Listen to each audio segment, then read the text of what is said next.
So what if I told you that everything you've ever learned about success, the right way to live your life, was basically a lie, a really well-designed trap? Today, we're going to tear apart that trap. We're diving deep into a way of thinking that completely flips the modern career on its head, an escape plan from what the author MJ DeMarco calls the script. If that sentence just hits you right in the gut, then you know exactly what I'm talking about. That's the sound of a life that's not really yours. It's a life run by an alarm clock, a miserable commute, and a job you just tolerate. And look, this isn't some accident. It's a system. It's a life path that's sold to us as safe and predictable, but in reality, it's a prison of mediocrity, designed from the ground up to keep you just comfortable enough to never question it. See, the script, it's everywhere.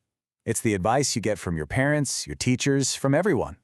Go to school, get the good job, finance the car, and just trade 5 days of your soul for 2 days of trying to forget the other 5. It's a slow-motion plan for a life you're always putting off until someday. Sound familiar? I mean, this is the day-to-day reality for millions. The author compares it to that trash compactor scene in Star Wars, except you're Luke Skywalker, and those walls are just slowly, predictably closing in on you every single day for 50 years. Yeah, the book does not pull any punches. When you just go along with the crowd, you get the results that the crowd was designed to get. And trust me, that design isn't for your personal freedom. It's for the benefit of the whole system. So, how in the world do you break free from this thing?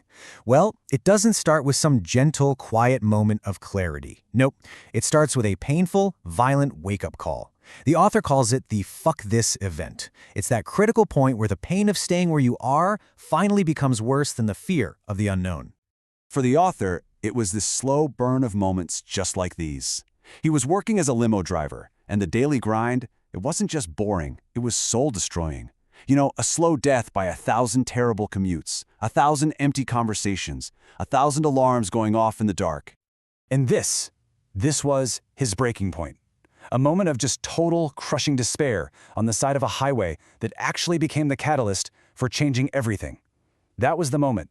The script's programming just shattered. There's this great story in the book about a dog that's just lying on a nail, yelping in pain.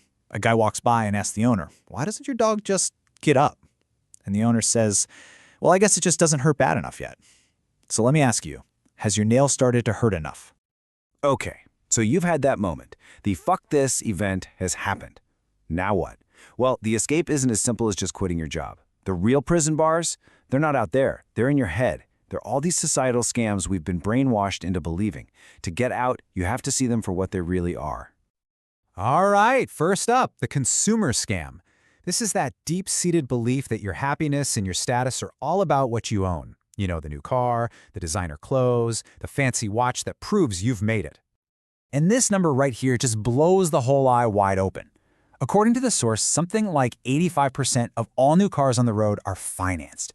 That means that beautiful, shiny sports car that just flew past you, it's probably just a symbol of debt, not wealth. The consumer scam creates this illusion of success that keeps people chained to jobs they hate just to pay for things they don't really need. And next, we've got the money scam. The script teaches us to chase money itself, to hunt down paychecks, to fight for raises and bonuses like they're the ultimate prize. But this just turns your entire life into this frantic chase where you're always being hunted.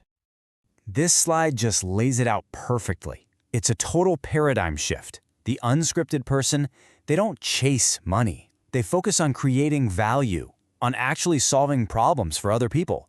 And then, money just becomes the natural result. It's a reflection of the value you've put out into the world. And that's really the core idea here. You have to shift your entire focus from asking, "How can I make more money?"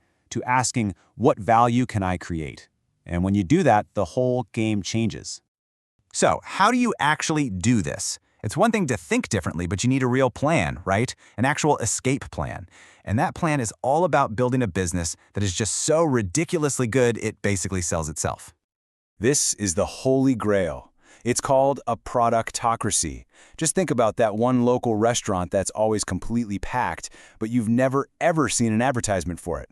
The product, the food, the whole experience is just so incredible that it naturally pulls customers in. Now, building one of these isn't magic. It follows a simple framework called the Sense Commandments. Think of it like a checklist for any business idea. First, need. Does it solve a real problem? People don't buy products, they buy solutions. Second, entry. Is it hard to get into? Because if anyone can start your business over a weekend, it's not going to last. Third, control. Do you own it? You don't want to build an empire on someone else's land, like relying only on one social media platform. Fourth, scale. Can it grow big? Think software that can serve millions, not giving haircuts one at a time. And finally, time. Can you separate your time from your income? This is the key to real freedom, making money while you're not actively working. If you can say yes to all five, you're on to something big. See, a productocracy creates pull. You stop screaming, "Buy my stuff" at people. Instead, you create something so amazing that customers find you. The value itself does all the selling. And the reward for doing all this hard work? It's not just about getting rich. It's about winning the ultimate prize, a life that you actually control. True freedom. And this right here might be the biggest takeaway of all. The real goal isn't a giant pile of cash, it's autonomy. It's the freedom to decide how you spend your days, who you spend them with, and what projects you pour your energy into. That kind of freedom, that's worth more than any paycheck. And finally, we're left with this really powerful idea. Real change doesn't start with what you do, it starts with who you decide to be.